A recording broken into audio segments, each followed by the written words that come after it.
Right. Rasasi La Yuqawam pour Homme review. The scent. What does it smell like? Well, this smells like straight up leather with that hint of raspberry, which adds a really nice sweetness to it and balances out a strong leather scent.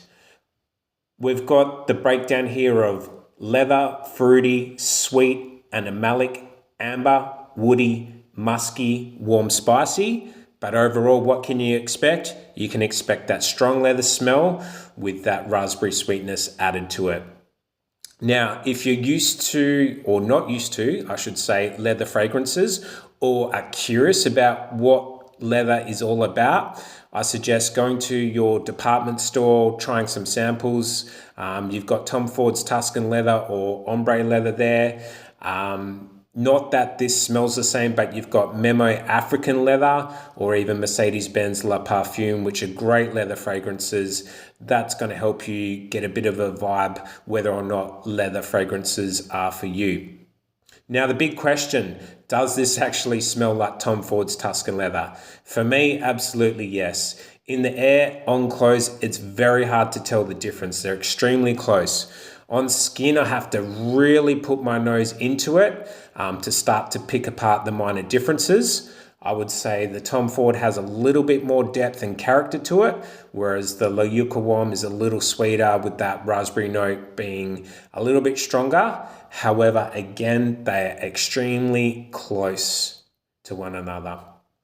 Performance-wise, projection and sillage, I would say this is moderate, which is also true for the original Tuscan leather. You can expect decent projection for the first 4 hours. When it comes to longevity, this stuff really shines. I recommend spraying it on both your clothes and skin, where you can expect a solid 8 hours.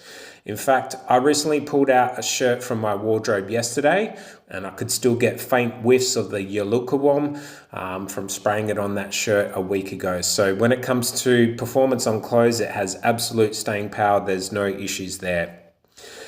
Following up on performance now, I've sprayed this on my skin again with a comparison to Tuscan leather.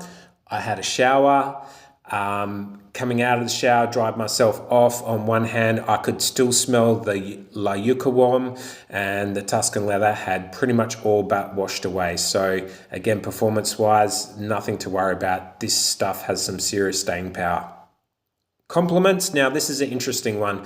I find overall leather fragrances are a bit of a love or hate thing, so they're not going to appeal to everyone. This probably isn't the fragrance I would reach for if I was solely fishing for compliments. Not that I wear fragrances to get compliments. I guess if it happens, it's always a nice thing. This is something that I wear for myself to enjoy. I'm not wearing it for compliments. I wear it because I love the smell, and it makes me feel good. And the fact that it's actually a really interesting fragrance. It smells like Tuscan leather. It takes you to that place. Price-wise now, it started to come down in price. When I first started looking for this fragrance, it was around 150 Australian dollars. I was able to get it online using some discount codes for around 110. However, I've seen it as low as $62 on Fragrance X. So at that price, I think it's an absolute steal and worth me getting a backup bottle shortly. Look, final thoughts. If you're into leather fragrances, if you smelt Tom Ford's Tuscan leather, but you don't want to pay the ridiculous asking price, this is absolutely going to get you into that realm. It's going to get you pretty close to the original. In fact, as far as clone fragrances go, this is an absolute banger.